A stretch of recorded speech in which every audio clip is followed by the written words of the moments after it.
Bonjour et bienvenue à l'atelier du jardin de papier. Aujourd'hui, janvier 2013, nous sommes le 22 janvier et c'est le début de la Celebration 2013. Donc, j'ai ici quelques produits qui sont offerts gratuitement à l'achat de chaque tranche de 60 $ de produits Stampin' Up! Donc, vous avez ici des rubans, des boutons. Cet ensemble, ça vient comme ceci. Et vous avez le très beau jeu d'étampes Madison Avenue avec le papier, donc le papier design 12 par 12 qui vient aussi. Donc, c'est aussi un cadeau que vous pouvez obtenir pendant la Celebration. Le but de mon vidéo aujourd'hui, et j'ai bien souvent des questions venant de mes clientes, comment monter les fameuses étampes claires de Stampin' Up! Donc, je vais vous le montrer aujourd'hui pour que vous le fassiez de la bonne façon. C'est important de le faire bien comme il faut pour la bonne raison que si vous les montez, je vais vous montrer comment tout à l'heure, mais si vous les montrez d'une autre façon, les étampes risquent de gondoler et après ça, c'est très difficile de les faire tenir sur les blocs acryliques. Donc, lorsque vous ouvrez votre boîte, vous avez les étampes qui sont attachées ici sur une partie en caoutchouc et vous avez les motifs que l'on va adhérer pour pouvoir voir à travers du bloc. Donc, je vais commencer par la plus grande parce que c'est souvent celle-là qui cause le plus de problèmes. Donc, vous la détachez de la partie caoutchouc. Et voyez-vous ici, vous avez les motifs. Donc, ce que je fais, c'est que j'enlève la petite pellicule. Je vais me rapprocher pour que ce soit plus facile pour vous à voir. Voilà. Donc, j'enlève la petite pellicule de papier qui vient sur le dessus du plastique. Et vous avez vers le haut ici la partie collante. Donc, c'est bien important de le mettre à plat de cette façon.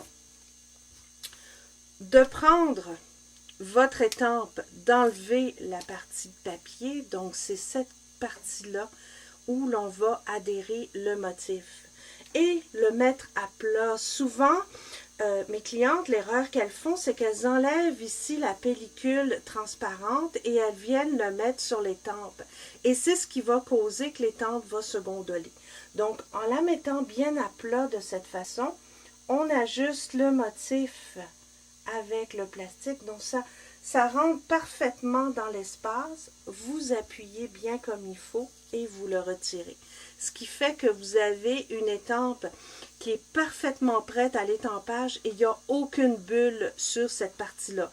Ce sont souvent les bulles ou le fait que ça gondole parce qu'on étire le plastique qui fait que votre étampe ne va pas bien adhérer au bloc d'acrylique. Donc, ça se fait de cette façon-là et vous continuez pour toutes les étampes. Petit truc. Surtout quand on a un jeu d'étampes avec plusieurs petites étampes, on a toujours peur de les perdre.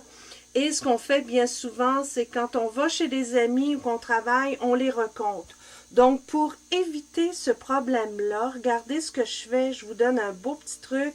On enlève toute la partie papier qui est à l'endos.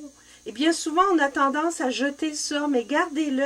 Parce que moi, ce que je fais, c'est que je le colle, ça va parfaitement adhérer au fond de votre boîte et je replace mes étampes comme ça à l'intérieur. Ce qui fait que quand j'ai fini un projet, un atelier, je sais exactement que j'ai toutes les étampes correspondantes à ma boîte et que je n'en ai pas oublié. Et j'ai juste à les ranger de cette façon-là et ça reste bien collé à l'endos, ça ne bougera pas. Évidemment, l'autre avantage, c'est que ça vous permet de voir tout de suite où est votre étampe et que ça ne se balade pas là, à l'intérieur du boîtier. Alors voilà, c'était aujourd'hui un petit vidéo fort simple, mais un bon petit truc de rangement et d'organisation pour vos étampes claires. N'oubliez pas que la Celebration commence aujourd'hui. Donc, pour y voir tous les avantages, visitez jardindepapier.com dans la section promotion Celebration. Merci de votre visite et bonne création.